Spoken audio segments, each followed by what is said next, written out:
আসসালামু আলাইকুম। মিরসরাই টিভির সাথে আছি আমি শায়লা শারমিন। মিরসরাইয়ে বন্যায় ক্ষতিগ্রস্তদের পাশে দাঁড়িয়েছেন বেসরকারি উন্নয়ন সংস্থা পদক্ষেপ।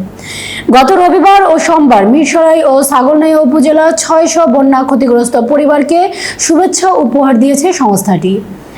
বারোইয়ারহাট ও জোড়াগঞ্জে তাদের নিজস্ব কার্যালয়ে এই শুভেচ্ছা উপহার বিতরণ করা হয়।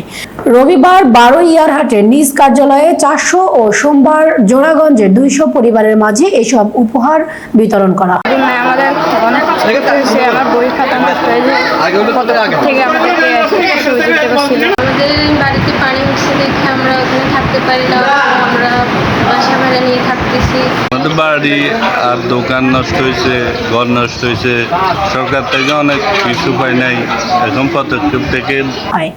এ সময় জোড়াগঞ্জ থানার অফিসার ইনচার্জ সিফাতুল্লাহ মাঝার, সংস্থার চট্টগ্রাম উত্তর জেলা জোনের সহকারী পরিচালক ও জোনাল ম্যানেজার ও উত্তম কুমার সরকার, বারোইয়ার পৌর নির্বাহী কর্মকর্তা সমরকান্তি চাকমা, জনতা ব্যাংক জোড়াগঞ্জ শাখার ব্যবস্থাপক আব্দুল কাদের, এনসিসি ব্যাংক কর্মকর্তা আনোয়ার হোসেন সেলিম, পদক্ষেপের সিনিয়র ব্যবস্থাপক ও সীতাকুণ্ড এরিয়া ম্যানেজার নাজিম উদ্দিন, প্রাণী সম্পদ অধিদপ্তরের অবসরপ্রাপ্ত উপসহকারী কর্মকর্তা নজরুল ইসলাম মজুমদার, মোহাম্মদ মেজবা উদ্দিন, জোড়াগঞ্জ ব্রাঞ্চ ম্যানেজার জুয়েল দে সহ সংস্থার কর্মকর্তা বৃন্দ উপস্থিত ছিলেন। মাঝে শুভেচ্ছা উপহার হিসাবে আমরা আজকে 5 কেজি চাল, মসুরি ডাল 1 কেজি, আলু 2 কেজি, পেঁয়াজ 1 কেজি, সয়াবিন তেল 1 কেজি, লবণ 1 কেজি, চিনি 1 কেজি এবং সুজি 1 কেজি, এই 8 প্রকার উপহার সামগ্রী আমরা দিচ্ছি।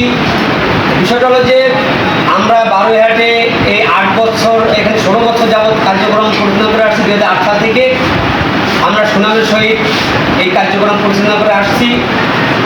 আমাদের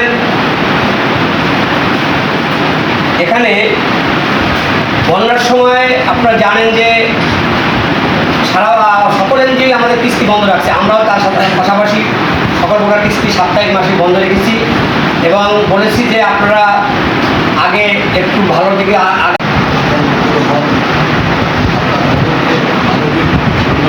পাশে আছে বাংলাদেশ পুলিশ আবেদন আছে, যেগুলো বিপদে আমার অবদান 24 ঘন্টা খোলা। শুভেচ্ছা উপহারের মধ্যে ছিল চাল, ডাল, তেল, লবণ, আলু সহ বিভিন্ন নিত্য প্রয়োজনীয় পণ্য। বন্যার শুরুতে বিভিন্ন স্থানে শুকনো খাবার বিতরণ করেন সংস্থাটি।